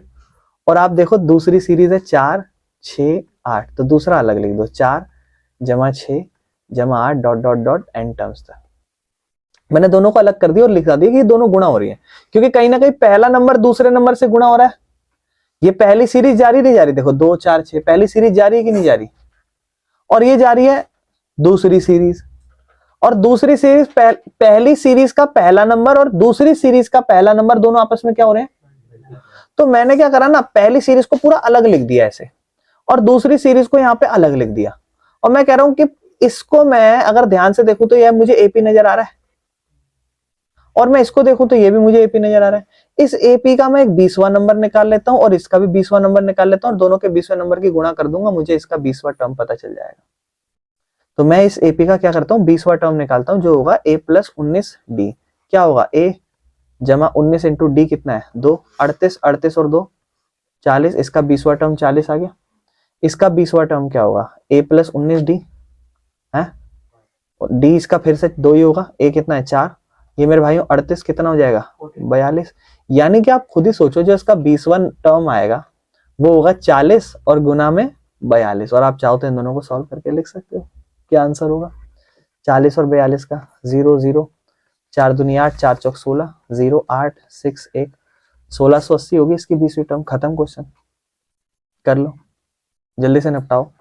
कहता है एक फार्मर जो है ना, वो ट्रैक्टर खरीद रहा है 12,000 रुपए का। अब देखो इसमें ना थोड़ा आसान, पता है क्यों है, किसी किसी क्वेश्चन में इसमें एपी यूज होगी, मोस्टली क्वेश्चन में एपी यूज होगी, तो आपके लिए चीजें आसान रहेंगी केस स्टडी में। ठीक है, कहता है एक फार्मर ने ट्रैक्टर खरीदा 12,000 रुपए का।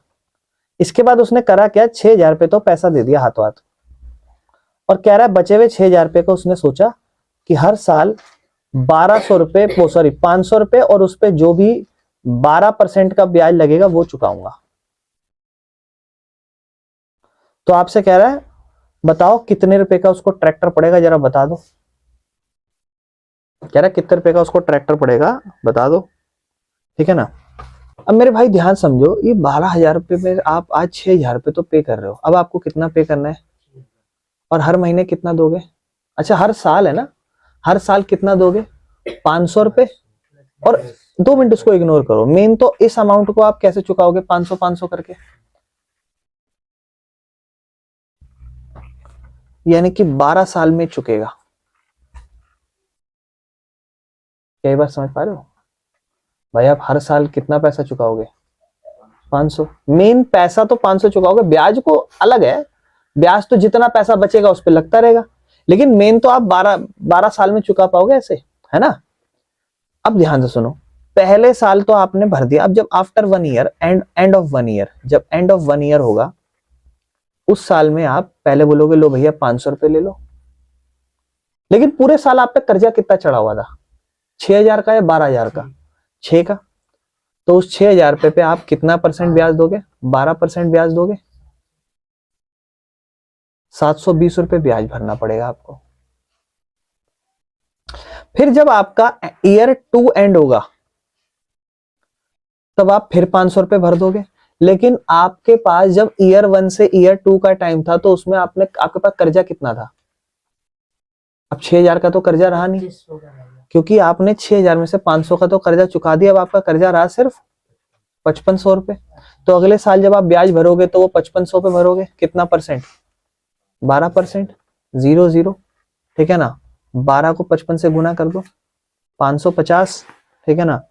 और 55 55 110 और जोड़ दो, 0 5 और 1 6, 5 और 1 6, 660 रुपए। कोई दिक्कत? फिर और ये बताओ, फिर जब तीसरा साल खत्म होगा तब आपने फिर 500 रुपए भरोगे, और आपने अब आपने जो कर्जा बचाया होगा वो पूरे साल 5,000 रहा होगा आपके पास कर्जा, समझ रहे हो। तो आप कितने पे ब्याज दोगे? 5,000 पे ब्याज दोगे। कितना दोगे? 600 रुपए। यानी कि हर साल आप जो ब्याज भरते जा रहे हो ना, उसमें ब्याज की कटौती कितनी होती जा रही है? 60 रुपए कम होती जा रही है। और कितने साल तक जाएगी ये? 12। है ना। क्योंकि पहले साल जब आप कितना रुपए चुका दोगे, 500 रुपए चुकाओगे, तब बचेगा, आखिरी साल तक आप चुकाते रहोगे। इसका मतलब उसने बोला एक्चुअल कितना पैसा भरोगे, तो आपको पता है कि हर साल 500 500 तो भर रहे हो, टोटल 6,000 तो आप भरोगे, और टोटल 6,000 आपने कैश भर दी, 6,000 आप कैश भर दी, 6,000 आप बचे हुए किस्तों में भरोगे, लेकिन किस्त का ब्याज भी भरना पड़ेगा। पहले साल कितना ब्याज? 720। दूसरे साल कितना ब्याज? तीसरे साल कितना ब्याज? ऐसे ऐसे करके कितने साल तक पहुंच जाओगे?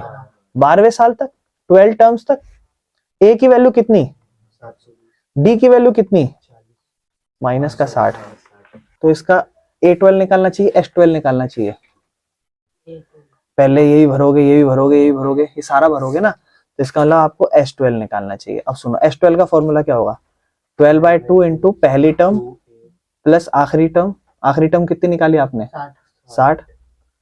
780, ये कटा कितने नंबर पे? 6 नंबर पे। 6 0 जा 0, 6 8 48, 6 7 42 और 4 46। यानी कि इतना तो आप ब्याज भर दोगे टोटल। 6,000 रुपये कैश भर दी, फिर 6,000 रुपये पे क्या भरोगे? किस्त भरोगे, हर महीने 500 500 500 500 500 हर साल। और टोटल जो आप ब्याज भर रहे हो वो 4,680 भर रहे हो। यानी कि टोटल आपको ट्रक कितने रुपए का पड़ा है? 6 6 12 4 16, 16,680 ब्याज की वजह से। लेकिन आपको समझ में आना चाहिए कि जो ब्याज है वो कैसे पड़ रहा है, समझ रहे हो? समझ में आया मेरे भाई? शमशद अली ने स्कूटर खरीदा कितने रुपए का? 22,000 रुपए का। 4,000 रुपए आज कैश भर दी, ठीक है। और कह रहा है बची हुई अमाउंट में 1,000 रुपए भरूंगा हर साल, और 10% का ब्याज। तो बोल रहा है बताओ कितने रुपए का स्कूटर पड़ा। बिल्कुल सेम क्वेश्चन हो गया, करो बिल्कुल तेजी से निपटाओ, देखते हैं कौन कर पाता है। भाई 22,000 में से 4,000 कैश भर रहे हो, कितना रह गया? 18,000 पे आप 1,000 रुपए हर साल दोगे, तो कितने साल का काम? 18 ईयर्स। और हर साल 10% भरोगे। फिर से वही आ जाओ, क्या कहोगे? बोले भैया पहले साल बंदा आएगा, बोलेगा लो बाबूजी 18,000, 10% एक साल में 1,800 ब्याज भरेगा, है ना। 1,800 ब्याज भरेगा और उसके साथ साथ क्या कहते हैं, 1,000 रुपए पैसा दे देगा। फिर अगले साल रह जाएगा 1,700। समझ पा रहे हो? अगले साल का 1,700 आया, क्योंकि अगले साल जो ब्याज चढ़ेगा वो 17,000 रुपए पे चढ़ेगा, 10%। क्योंकि अगले साल जो है वो सिर्फ 17,000 रह जाएगा ना पैसा, तो ब्याज अगले साल 1,700 पे।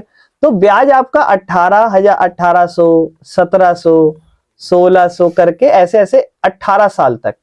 आखिरी साल आप समझ रहे हो, आखिरी साल तक का ब्याज कितना रहेगा? एक तरीके से 100 रुपए रहेगा, है। समझ पा रहे हो? आखिरी साल, क्योंकि 18 साल तक जा रहा है ना। तो A18 सम ऑफ 18, 18 साल में आपने टोटल कितना भरा, तो आप लिखोगे 18/2 इंटू पहली टर्म 1,800 प्लस आखिरी टर्म कितनी? 100। तो ये हो जाएगा 9 इंटू 1,900, और ये हो जाएगा 0 0 9 9 जा 81, 9 1 जा 9 and 8 17, 17,100 रुपए का आप टोटल ब्याज भर रहे हो, ठीक है। 17,100 रुपए का आप टोटल ब्याज भर रहे हो। 22,000 रुपए का आपका गाड़ी थी, जिसमें से 4,000 कैश वैश भी था, और उसके हिसाब से आप 17,100 रुपए भर रहे हो। मेरे भाइयों 39,100 रुपए आएगा। नेक्स्ट क्वेश्चन कहता है एक पर्सन है जिसने लेटर लिखा 4 लोगों को, 4 दोस्तों को दे दिया, और उन 4 दोस्तों को पता क्या कहा कि आप हर एक बंदा अगले 4 दोस्तों को बांटना। जब 1 2 3 4 दोस्तों को दिया होगा, ये कितने को देगा? 4 को। ये कितने को देगा? 4 को। ये कितने को देगा? 4 को। ये कितने को देगा? तो पहला बंदा 4 को और दूसरा बंदा एक तरीके से कितने तक पहुंचा देगा, 16। फिर जो 16 बंदे लेंगे वो फिर अगला हर एक बंदा किसको देगा, 4 बंदों को, तो 64 पहुंच जाएगा। ये एक तरीके से एपी बन रही है, जीपी बन रही है, एपी बन रही है, जीपी बन रही है। ये एपी तो नहीं दिख रही ना, जीपी ही तो है ये। लेकिन आपको क्या वो कहता है, तो आपको कहता है कि उसने करा क्या, ये सेम काम उसने मेरे भाइयों 8, अच्छा पूछता क्या है, कहता 50 पैसे लगते हैं एक मेल के लिए, एक मेल लेटर के लिए 50 पैसा लगता है। पैसे की बात कर रहा है, यानी कि एक बंदे को 50 पैसा लगेगा, जितने बंदे को पहुंचाएंगे देख लेंगे। कह रहा है find the amount spent on postage when 8 set of letter is mailed, मतलब 8वें सेट तक पहुंच गए, पहला सेट, दूसरा सेट, तीसरा, ऐसे जब 8वें तक पहुंचेगा तब कितना पैसा लगेगा। तो S8 निकालूं या A8 निकालूं, क्योंकि 8वें तक सारा जोड़ना पड़ेगा ना, कितना हो गया। S8 का formula first term into R की पावर n-1 अपॉन में R-1। अब A मतलब फर्स्ट टर्म कितनी थी, 4, R की पावर n, R मतलब कितना, 4 की पावर n कितना, 8, -1 अपॉन में 3, ठीक है ना। 4 की पावर 8 सॉल्व करनी पड़ेगी, ठीक है ना, और इनटू में इससे 0.50 भी करना पड़ेगा, क्योंकि सबको आप किससे मल्टीप्लाई करोगे, 50 पैसे। तो 4 गुना 4 की पावर 8, 4 की पावर 4 64 होता है, 64 को फिर 4 से गुना करो, 4 चौक 16, 4 6 24 और 4 चौक 16, 256 हो जाएगा। 5 बार हो गया, 6 बार करोगे, 4 6 24, 4 पंजे 20, 2 22, 4 दूनी 8, 2 10, 1024। ये कितनी बार हो गया, ये 3 बार था, ये 4 बार था, अब 5 बार हुआ है। 5 बार के बाद मेरे भाइयों अब 6 बार होगा। 4 चौक 16, 4 दूनी 8 और 1 9, 4 अच्छा 4096, फिर 4 से करोगे, 4 6 24, 4 निम 36, 2 38, 0 3, 4 चौक 16। तो ये कितनी बार हो गया था, यहाँ 5 बार, 6 बार, ये हो गया अब अपना 7 बार। अब एक और बार गुणा करते हैं, फिर 8 बार हो जाएगा। 4 चौक 16, 4 8 32 और 1 33, 4 3 12, 3 15, 4 चौक 16, नहीं सॉरी 4 6 24 और 1 25, 4 एकम 4 और 2 4 और 2 6, यानी कि मेरे भाइयों 65,000 कितना हो जाएगा, ये 65,336 था, तो 65,335 हो जाएगा। अच्छा 65,536 था, तो 535 हो जाएगा, अपॉन में क्या है 3, और गुना में 50 पैसा है। अब ये 3 से डिवाइड कर लो इसको, ठीक है ना, 3 के पाड़े में आता होगा ये। 3 के पाड़े में मेरे भाइयों 21 नंबर पे 63, 2 बच रहा है, ऊपर से आएगा 5, 3 8 24, 1 बच रहा, ऊपर से आएगा 3, 3 चौक 12, ऊपर से आया 5 15, 21,884, यानी कि 4 गुना में 21,845, और उधर क्या है 50 पैसे। 50 पैसे मतलब 1/2 लिख दूं, 1 नंबर पे और 2 नंबर पे, 2 पंजे 10, 2 चौक 8 और 1 9, 2 अट्ठे 16, 2 एकम 2 और 1 3, 2 दूनी 43,690 रुपए लग जाएंगे। एक बार कंफर्म कर लेते हैं आंसर, 43,690 मेरे भाई। कोई दिक्कत है, कर लो, कुछ भी नहीं है, खत्म कर लोगे घर से, इतना उतार लो, यहाँ तक उतार लो, यहाँ तक उतार लो, और फिर आप ये सब सॉल्व मत करना ना, आप डायरेक्ट आंसर लिखो, 6,535 लिखो डायरेक्ट। मेजरली ये समझना था कि ये जीपी का क्वेश्चन था। क्वेश्चन नंबर कौन सा है अपना, 16। कहता है एक इंसान कितने रुपए जमा करा रहा है, 10,000 रुपए जमा करा रहा है बैंक के अंदर, ठीक है, बैंक के अंदर 10,000 रुपए जमा करा रहा है। बैंक 5% का सिंपल इंटरेस्ट उसे देता है हर साल। तो कह रहा है 15वें साल में और 20वें साल में find the amount in the 15th year since he deposit into the amount and also calculate the amount after 50 years. तो कह रहा है 15वें साल में पहले तो ये बताओ जो उसने अमाउंट डिपॉजिट किया होगा, एक तरीके से 15वें साल में कितना पैसा हो गया, और मेरे भाइयों 20वें साल में कितना पैसा हो गया ये बताना है। अब ये बताओ 10,000 रुपए बंदा जमा करा रहा है आज, बैंक उसको अगले साल 1 साल बाद 5% का ब्याज देगा। इसका 5% आप बहुत आराम से निकाल सकते हो, कितना होगा 500, पक्का। तो अगले साल 500 रुपए, यानी कि उसके बैंक में कितना हो जाएगा, 10,500 रुपए हो जाएगा। फिर उसके अगले साल उसके बैंक में कितना हो जाएगा, फिर उसके अगले साल कितना हो जाएगा, फिर उसके अगले साल कितना हो जाएगा, ऐसे ऐसे उसके बैंक में जुड़ता जाएगा। कह रहा 15वें साल में कितना होगा। अब देखो ध्यान सुनना, आज उसने जमा कराया, यानी कि आज उसने जमा कराया, तो ये कौन सा ईयर है, 0 ईयर है। पैसा तो यहां से बढ़ना शुरू हुआ है, लेकिन इसने क्वेश्चन पता क्या बोला है, find the amount in the 15th year since he deposited the amount. जब से उसने डिपॉजिट कराया है अमाउंट तब से लेकर तब से 15 साल कितना होगा, यानी कि ये पहला साल होगा, ये दूसरा साल होगा, ये तीसरा होगा, ये चौथा। तो A15 फिर से वही A प्लस 14D। ए मतलब अब की बार 10,000 क्योंकि जमा कराया है यहां से, और प्लस में 14 इंटू डी कितना 500, 7,000, और प्लस में 10,000। आंसर इज खत्म केस। अब दूसरा पढ़ो, calculate the amount after 50 years, ठीक है ना, अच्छा सॉरी 20 ईयर्स, 20 साल बाद, ठीक है ना। तो आप क्या लिखोगे 20 साल बाद, आप समझो A20, ठीक है ना, A20 A प्लस, लेकिन आफ्टर 20 ईयर्स आप पूछ रहे हो, तो इसका मतलब यहां पर A की वैल्यू जो है वो 10,000 नहीं होगी, वो 10,000, क्योंकि यहां पर ये नहीं कहा कि जब से उसने जमा कराया तब से बताओ। ये आपका पहला साल है, ये आपका दूसरा साल है, ये तीसरा। आज आप जमा करा रहे हो उसके हिसाब से पहला साल यही बन गया, क्योंकि इसने बोला जब से आपने जमा कराना शुरू करा तब से बताओ। तो ये आपका पहला साल हो गया था इस केस में, 0 ईयर आज का ही साल। लेकिन उसने बोला 20 साल बाद क्या, तो 1 साल बाद आपका अमाउंट 10,500 है।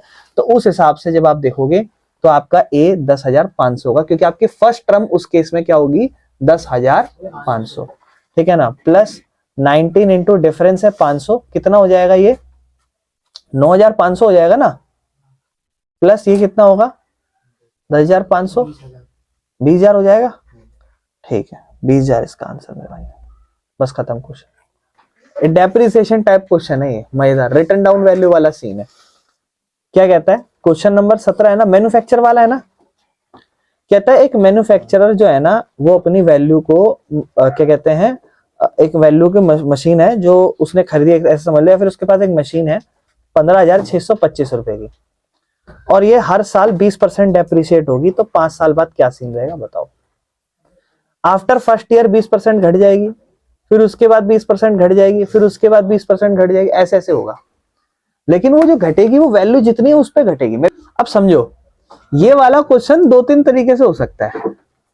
एक तो वो सिंपल है, हर साल 20-20% घटा दो, एक तो ये तरीका है। या एक तरीका है कंपाउंड इंटरेस्ट वाला तरीका। कौन सा तरीका? और मेरी बात ध्यान से सुनना, जो कंपाउंड इंटरेस्ट वाला तरीका होता है वो तरीका नेगेटिव फॉर्मूला लगा के देता है, क्योंकि वैल्यू बढ़ रही है कम हो रही है, कम हो रही है। तो फॉर्मूला क्या होता है कंपाउंड इंटरेस्ट का, P into 1 plus R by 100 की पावर N। लेकिन यहाँ प्लस नहीं लगेगा क्योंकि डेप्रिसिएशन होके वैल्यू कम हो रही है, तो इसलिए माइनस लगेगा।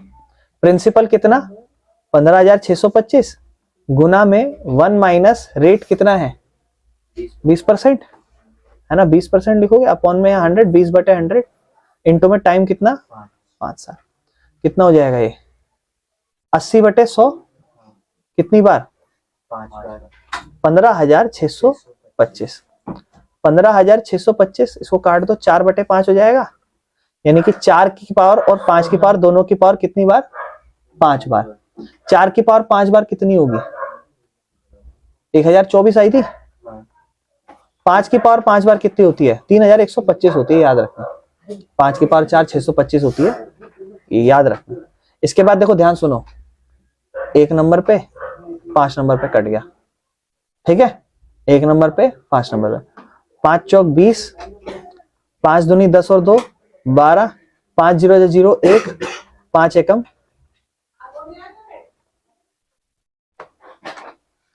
आफ्टर 5 इयर्स डेप्रिसिएशन लग लग के इतनी वैल्यू हो जाएगी। कोई दिक्कत? ध्यान सुनना है, थोड़ा सा अच्छा क्वेश्चन है। कहता है 150 वर्कर जो है ना वो एक काम कर रहे हैं, ठीक है। 150 वर्कर मतलब 150 वर्कर हैं और कुछ दिन तक काम करेंगे और काम करके एक वर्क है उसको फिनिश कर देंगे। अच्छा फॉर एग्जांपल हमें नहीं पता कितने दिन काम करेंगे, हम मान लेते हैं k डेज तक काम करेंगे। कितने दिन तक? तो आप इतना समझो, नंबर ऑफ वर्कर मल्टीप्लाई में कितने दिन लगा रहे हैं इन दोनों को अगर आप गुणा कर दोगे तो आपको टोटल वर्क कितना है पता चल जाता है। कभी भी आपको पता लगाना हो, क्योंकि आपने वर्क एंड टाइम वाला जो चैप्टर ये अब ये है नहीं, ये हमारे कभी मैथ्स में सिखाया नहीं जाता, तो हमें इसके बारे में ज्यादा पता नहीं, लेकिन आप इतना समझो कि कितने वर्कर है हमारे पास और कितने दिन काम कर रहे हैं, इन दोनों को गुणा करेंगे तो पता चल जाएगा कि उन्होंने टोटल कितना काम किया है। हमें नहीं पता कितने हैं, के डेज मान लेते, चाहो तो एक्स लिख लेना, वाई लिख लेना, कुछ भी लिख लेना, कि 150 वर्कर मिलके अगर के दिन तक काम करेंगे तो टोटल वर्क क्या हो जाएगा, कंप्लीट हो जाएगा। टोटल वर्क क्या हो जाएगा, कंप्लीट। अब आगे चलते हैं, ध्यान से सुनना। कह रहा है हुआ क्या, ये तो नॉर्मल केस है तो नॉर्मल, लेकिन प्रॉब्लम क्या हुई, कहता है 4 वर्कर पहले दिन तो सबने काम करा, 4 वर्कर अगले दिन गायब, फिर उसके अगले दिन 4 और गायब, फिर ऐसे ऐसे करके जो है 3 दिन पे और गायब हो गए। कह रहा है 8 दिन ज्यादा लगे काम करने में। कितने दिन ज्यादा लगे, 8 दिन। इनके पहले दिन 150 वर्कर ने काम किया, दूसरे दिन कितने वर्कर ने काम किया, तीसरे दिन 142। ऐसे ऐसे करके हर दिन वर्कर कम होते गए, ऐसे ऐसे। तो 8 दिन जो अब मान लो फॉर एग्जांपल किसी दिन तक खत्म हो जाना चाहिए था, कितने दिन तक खत्म हो जाना चाहिए था, के दिन तक, 20 21, तब तक कम हो रहे हैं, और जिस दिन कंप्लीट होना चाहिए था उससे 8 दिन ज्यादा लग रहे हैं। यानी कि एक तरीके से k+8 जो है ना, ये आप लिख सकते हो। अच्छा ये कब तक कम हो रहे हैं बता सकते हो, नहीं ये नहीं बता सकते आप, ये तो पता ही नहीं है। निकालना ये तो वही लिख लेते हैं, फॉर एग्जांपल n डेज तक काम चल रहा है, n डेज तक खत्म हो रहे हैं, लेकिन जिस भी दिन खत्म हो रहा होगा, n जिस भी दिन आ रहा होगा, उस दिन हम ये कह सकते हैं कि वो नॉर्मल दिन जितने दिन खत्म हो जाना चाहिए था उससे कितने दिन ज्यादा है वो, 8। यानी कि जो n है वो एक तरीके से k+8 है। ये बात अगर आपको नहीं समझ में आ रही तो दोबारा समझना, ये बात मैं फिर से समझाऊंगा। उसने क्या कहा, उसने कहा कि भाई एक पर्टिकुलर k दिन लग रहे हैं, अब k में कितने ज्यादा दिन लग रहे हैं, 8। फॉर एग्जाम्पल वो दिन है ट्यूसडे फॉर एग्जाम्पल, या फिर हाँ ट्यूसडे मान लो, और ये क्या दिखा रहा है, ये दिखा रहा है कि हर दिन 4 कम हो रहे हैं, 4 कम हो रहे हैं। तो कितने दिन तक कम हो रहे हैं हमें नहीं पता, लेकिन जिस दिन तक कम होंगे उस दिन तक काम खत्म हो जाएगा, क्योंकि उसके अगले दिन खत्म तो होंगे लेकिन काम ही नहीं है, तो खत्म करने का फायदा ही क्या, 4 दिन है। तो ये एक ऐसा दिन है जिस दिन तक खत्म होंगे, तो इसलिए हम उसको एंड डेज मान रहे हैं, हम उसको एंड डेज मान रहे हैं, और वही कहीं ना कहीं k+8 के बराबर है। समझ रहे हो। अब आपको क्या कहा है, एक तरीके से आपको कहा है, अब मांगा क्या क्वेश्चन वो तो पढ़ लो। कह रहा है find the number of days, number of दिन पता लगाओ जिस दिन हमारा काम कंप्लीट हो जाएगा। नंबर ऑफ डेज पता लगाओ जिस दिन हमारा काम कंप्लीट हो जाएगा, नंबर ऑफ डेज पता लगा दो। अब आप खुद समझो, आप कहोगे भैया पहले दिन 100, ध्यान से सुनना, पहले दिन 150 लोग काम कर रहे हैं, फिर जमा में दूसरे दिन एक तरीके से 146 लोग, क्योंकि हर दिन अगर एक सेम नंबर के लोग काम करते तो कितने दिन काम हो रहा था उसको गुणा कर देता, के से पता चल जाता। लेकिन अब मुझे पता है हर दिन अलग अलग लोग काम कर रहे हैं, पहले दिन 150, दूसरे दिन मेरे भाइयों 146, तीसरे दिन मेरे भाइयों 142, और ऐसे ऐसे करके ये n दिन तक जा रहा है काम, और कहीं ना कहीं ये वाला जो काम है मेरा ये 150 के बराबर होगा। अगर आप ये बात नहीं समझ पा रहे तो बताओ, क्योंकि पहले दिन ये काम करेंगे, दूसरे दिन ये काम करेंगे, तीसरे दिन, और कब तक काम चलेगा, n दिन तक, n दिन तक चलेगा ना, तो n दिन भी इन्वॉल्व है कि पहले दिन इतना, दूसरे दिन इतना, और ये कहीं ना कहीं कितने दिन तक काम चलेगा, 150 के तक काम चलेगा। समझ पा रहे हो। तो ये आपके पास एक तरीके से कहीं ना कहीं इक्वेशन बन गई है, और अब आप इसको एक एपी में जोड़ो, इसका एपी का सम बनेगा। इसका फॉर्मूला क्या है, n/2 इंटू 2a + n-1d, यही फॉर्मूला है। n मतलब नहीं पता, 2 फर्स्ट टर्म कितनी 150 प्लस n-1d मतलब 4। -4 बराबर में 150, और किसके बराबर, के की वैल्यू क्या लिख सकते हो, n-8 है ना, n-8, के को क्या लिख सकते हो। अब यहाँ सब n में हो गया, आप चाहो इसको वहां ले जाओ, कितना हो जाएगा 300 n-2, ये तो होगा 2 इंटू 300, ये हो जाएगा -4n माइनस प्लस 4, गुना करो। अच्छा ये तो n है ना, अब मेरे भाइयों कितना होगा 300n का, ठीक है। चले आगे, 300n minus 4n square plus 4n बराबर में 300n माइनस 8 दिया 2400, ठीक है। सबको इधर ले आओ। अच्छा 300n से 300n कट गया, उधर ले जाओ सबको, तो क्या हो जाएगा 4n square minus 4n minus 2400, 4 का पार्ट कॉमन ले लो, n square minus n minus 600। हाँ फैक्टराइजेशन क्या होगी इसकी, n square minus 25n plus 24n minus 600 n into n minus 25 plus 24 into n minus 25। तो n की वैल्यू आ गई 25 एक, और एक आ गई, इसको हटा दोगे बस खत्म। कितने दिन तक लोग कम होते रहेंगे, 25 n एक है, यानी कि उसने 8 दिन ज्यादा लगाए, इस वजह से 25 दिन तक काम चलेगा। खत्म मेरे भाई, बस ठीक है ना। क्वेश्चन अच्छा है, कर लो इसको, टाइम है अभी।